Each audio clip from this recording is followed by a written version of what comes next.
আমরা পুলিশ ভাইদেরকে বলতে চাই, তো আপনারা কি মুসলিম না অমুসলিম? আপনারা কি চাকরির ইবাদত করেন না আল্লাহর ইবাদত করেন? আমরা এই আর্মি অফিসারদেরকে বলতে চাই, তো আপনারা কি চাকরির ইবাদত করেন না আল্লাহর ইবাদত করেন? র্যাবের লোকজন যারা আছে, ডিজিএফআই, র্যাব, এনএসআই, আপনারা কি আসলে চাকরিকে ইবাদত করেন, চাকরির ইবাদত করেন না আল্লাহর ইবাদত করেন? যদি আল্লাহর ইবাদত করেন তাহলে সাতেমে রসুলদের পক্ষে তো আপনার দাঁড়ানোর কোনো প্রশ্নই ওঠে না, আপনি ওখানে ডিউটি দেওয়ার তো প্রশ্নই ওঠে না। বরং দেখা যায় চাকরিকে আপনি ইলাহ বানাইছেন, এই কারণে দেখা যায় যে রাষ্ট্রীয় দায়িত্ব পালনের অজুহাত দিয়ে নিষ্পাপ নিরপরাধ, নিষ্পাপ বলবো না, অন্তত নিরপরাধ মুসলিম ভাইদের বুকে গুলি চালাইতেও আপনাদের বুক কাঁপে না। তার মানে আপনারা আল্লাহর ইবাদত এখনো করেন না, আপনারা করেন মূলত চাকরির ইবাদত। চাকরিটাকে আপনি ইবাদত বানাইছেন, ইলাহ বানাইছেন। কথা তো বাস্তব। শাপলা চত্বরের ঘটনা, গুলি করা হয়েছে কি হয় নাই? তো কি অজুহাতে গুলি করা হয়েছে? যে আমার রাষ্ট্রীয় দায়িত্ব আছে, উপরের অর্ডার আছে। কি আছে? তো উপরের অর্ডারের উপরেও যে আল্লাহ আছেন সেটা আপনার মাথায় থাকে না? উপরে যে অর্ডার দিচ্ছে যিনি, তার উপরেও যে আল্লাহর অর্ডার আছে সেটা মাথায় থাকে না আপনার? তার মানে আপনি কি আরশের মালিকের ইবাদত করেন না, বরং আপনি উপরের মালিকদের ইবাদত করেন। এই আমাদের এই ভাইদেরকে দাওয়াত দিতে হবে। ইনশাল্লাহ দেখবেন দাওয়াত যদি ঠিক মতো আমাদের পুলিশের ভাইরা পায়, র্যাবের ভাইরা পায়, ডিজিএফ এর ভাইরা পায়, এনএসআই ভাইরা পায়, ওখানেও দেখবেন বিভক্তি শুরু হয়ে গেছে ইনশাআল্লাহ। ওখানে ইমানওয়ালারা আলাদা হয়ে যাবে, ওখানেও কাফেরওয়ালারা আলাদা হয়ে যাবে। ওখানেও দেখবেন যে মুসলিম এক পক্ষে চলে আসতেছে, যারা মুনাফিক তার আরেক পক্ষে চলে যাচ্ছে। এই যে বিভাজনটা আমাদের সমাজটার এখন সবচেয়ে বড় জরুরি বিষয় আর কি। সমাজটাকে ইমান এবং কুফর দুটো শিবিরে বিভক্ত করে ফেলা, এবং সেটা শুধু আমাদের দিনদার মানুষদের মধ্যে থাকলেই হবে না, প্রত্যেক ডিপার্টমেন্টেই এটাকে ছড়াইতে হবে। ওনারা কি মুসলিম না? নামাজ পড়ে না, রোজা রাখে না, হজমরা করে না? তাহলে কেন তারা কাফেরের পক্ষ নিবে? কেন জালেমের পক্ষ নিবে? কেন মোরতাদদের পক্ষ নিবে? কেন মুনাফিকদের পক্ষ নিবে? তাদের কি ইমান নাই? এই যে তারা তো নিজেরাই সাক্ষী দিবে যে এটা জুলুম হচ্ছে। তাদের বিবেকই বলবে যে আমি জুলুম করছি। তাদের রাত্রে ঘুম হয় না। আপনি গিয়ে দেখেন, যারা এইভাবে মানে ওই জুলাইয়ের সময় বহু ছাত্র ভাইদেরকে যারা খুন করছে, হত্যা করছে, ও তাদের নিজে ঘুমই হারাম হয়ে গেছে। ঘুমাইলেও দুঃস্বপ্ন দেখে তারা। হ্যাঁ, এটা মানুষের ফিতরত। কিন্তু আপনাদের সামনে উপায় আছে, খাস তওবা করে ফিরে আসলে আল্লাহ এখনো মাফ করতে পারেন। আপনাদের সামনে একটা খালি মিসাল দিয়ে দিই। খালিদ বিন ওয়ালিদ রাদিয়াল্লাহু আনহু, নাম শুনছেন না? উহুদের যুদ্ধে তিনি কাফেরদের পক্ষে ছিলেন। উহুদের যুদ্ধে কার পক্ষে ছিলেন? কাফেরদের পক্ষে ছিলেন। এবং তার একক প্রচেষ্টায় প্রায় বলা যায় যে 60-70 জন মুসলমান শহীদ হয়ে গেছে। কারণ যুদ্ধের শুরুর দিকে তো আমরা জিতে গেছিলাম, এবং তিনি পিছনের দিকে সুযোগের অপেক্ষা করছিলেন। যখন জাবাল রুমা থেকে সাহাবায়ে কেরাম নেমে আসলেন আল গানিমা বলে, তখন তিনি পিছন দিক থেকে 100 ঘোড়সাওয়ার নিয়ে এসে আক্রমণ করলেন। করে যুদ্ধের পুরো গতিপথই পরিবর্তন হয়ে গেল। আমরা সাময়িকভাবে বিপর্যয়ের সম্মুখীন হয়ে গেলাম। এমনকি নবী সাল্লাল্লাহু আলাইহি ওয়াসাল্লামের দাঁতও শহীদ হয়ে গেল। বহু সাহাবায়ে কেরাম অল্প সময়ের মধ্যেই শহীদ হয়ে গেলেন। এমনকি হামজা রাদিয়াল্লাহু আনহুও শহীদ হয়ে গেলেন। তো এটার মধ্যে সবচেয়ে বড় ভূমিকা কার ছিল? খালিদ বিন ওয়ালিদ রাদিয়াল্লাহু আনহু। এরপরে তিনি মুসলিম হয়েছেন। মুসলিম হওয়ার পরে তিনি আরো 100টা যুদ্ধ করেছেন ইসলামের পক্ষে, এবং কোনো যুদ্ধে তিনি পরাজয় বরণ করেন নাই। ওই খালিদ বিন ওয়ালিদ রাদিয়াল্লাহু আনহুর হাতেই সিরিয়া বিজয় হয়েছে, পারস্য বিজয় হয়েছে, হীরা নগরী বিজয় হয়েছে, মাদিয়ান বিজয় হয়েছে। তারপরে আপনার ওই যে বাহরাইন, ওই যে জর্ডান, এই সব জায়গাগুলো বিজয় হয়েছে কার হাতে?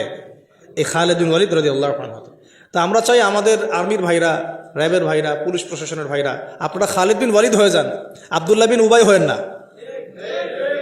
আপনারা পারলে খালিদ বিন ওয়ালিদ হন, আব্দুল্লাহ বিন উবাই হয়েন না।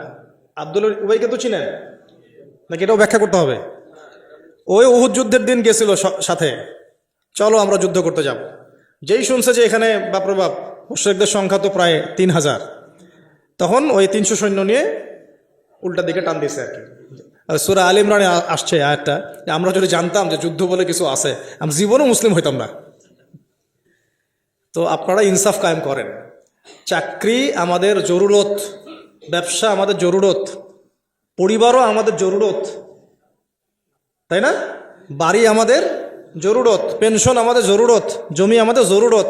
এগুলো নিয়ে কেউ কবরে যাব না আমরা। এগুলো নিয়ে কেউ কবরে যাব না আমরা। অতএব এই ক্ষণস্থায়ী বিষয়গুলোকে প্রাধান্য দিয়ে এই চিরস্থায়ী আখেরাত নষ্ট করিয়েন না আপনারা। এই ভাইদেরকে দাওয়াত দিতে হবে বেশি বেশি করে। আল্লাহ পাক আমাদের এই প্রত্যেক ভাইদেরকে যেন কথাগুলো বোঝার এবং আমল করার তৌফিক দেন, হেদায়েত যেন নসিব করে নেন। তাদের মধ্য থেকে আল্লাহ যেন ওমর এবং খালিদের মতো মানুষ বের করে নিয়ে আসেন। এটা কিন্তু সত্য সত্য কথা যে এই প্রত্যেকটা বিভাগের মধ্যেই এমন অনেক ভাই আছে যারা ইসলামকে মহব্বত করেন, ভালোবাসেন এবং মুসলিমদেরকে মহব্বত করেন, ভালোবাসেন এবং আমাদের পক্ষে থাকতে চান। একটাই শব্দ, হুজুর স্যার আমাদের চাকরি। আমাদেরকেও বের করে দেওয়ার সময় বলতেছিল যে আমাদের জন্য বদদোয়া করিয়েন না, এটা আমাদের চাকরি। ভাই আমাদের জন্য বদদোয়া করিয়েন না, এটা আমাদের চাকরি। তো আমরা বদদোয়া করি না, বদদোয়া করিও নাই। কথা হচ্ছে এখন আপনি চাকরির ইবাদত করবেন না, ইবাদত করবেন কার? আল্লাহ। যে চাকরি আপনাকে জুলুম করতে বলবে ওই চাকরি আপনি ছেড়ে দিয়ে চলে আসবেন।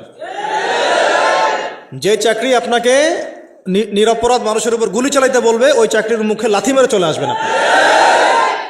আর যে আদর্শ আপনাকে আল্লাহ এবং তার রাসূলের পক্ষে নিয়ে আসবে তার জন্য আপনি জীবন উৎসর্গ করে দিবেন। এইরকম যদি ইমানদার হইতে পারেন ইনশাআল্লাহ আগের সব গুনাহ আল্লাহ মাফ করে দিতে পারেন। এমন হাদিস আছে, দুই ব্যক্তিকে দেখে আল্লাহ পাক হাসবেন কিয়ামতের মাঠে। আল্লাহ পাক কেমন করে হাসবেন ওইটা আবার ব্যাখ্যা করার দরকার নেই। এই হাসি মানে আমাদের হাসি কখনোই না, এটা আল্লাহর শানের মতো। আল্লাহ ভালো জানেন, আল্লাহু আ'লাম বিসসাওয়াব। আমরা জানি না, যতটুকু এসেছে এতটুকু বললাম। কোন দুই ব্যক্তি? একজন ব্যক্তি আগে কাফের ছিল, মুসলিমদের বিরুদ্ধে যুদ্ধ করে কোনো মুসলিমকে শহীদ করে দিচ্ছে। পরে সেই ব্যক্তি আবার মুসলিম হয়ে ইসলামের পক্ষে যুদ্ধ করে আবার শহীদ হয়েছে। এই দুই ব্যক্তি একসাথে জান্নাতে যাবে। আল্লাহ রাব্বুল আলামিন দেখে হাসবে, এই দুই ব্যক্তি কিভাবে জান্নাতে যাচ্ছে। তো এখানে একটা বার্তা তাদের জন্য আছে। আল্লাহ পাক আমাদের ভাইদেরকে রমজান মাসের ওসিলায় যেন বোঝার তৌফিক দেন। কথা হচ্ছে এখন আপনি চাকরির ইবাদত করবেন না, ইবাদত করবেন কার? আল্লাহ। যে চাকরি আপনাকে জুলুম করতে বলবে ওই চাকরি আপনি ছেড়ে দিয়ে চলে আসবেন।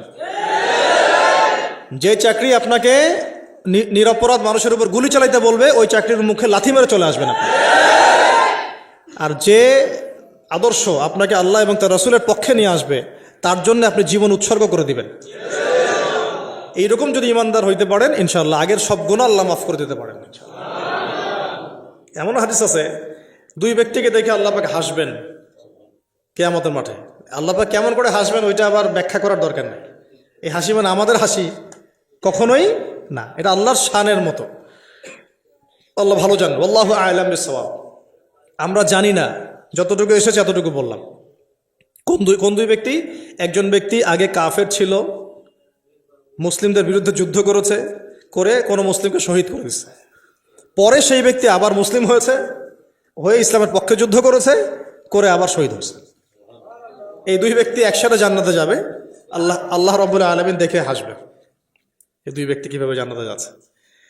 তো এখানে একটা বার্তা তাদের জন্য আছে। আল্লাহ পাক আমাদের ভাইদেরকে রমজান মাসের ওসিলায় যেন বোঝার তৌফিক দেন।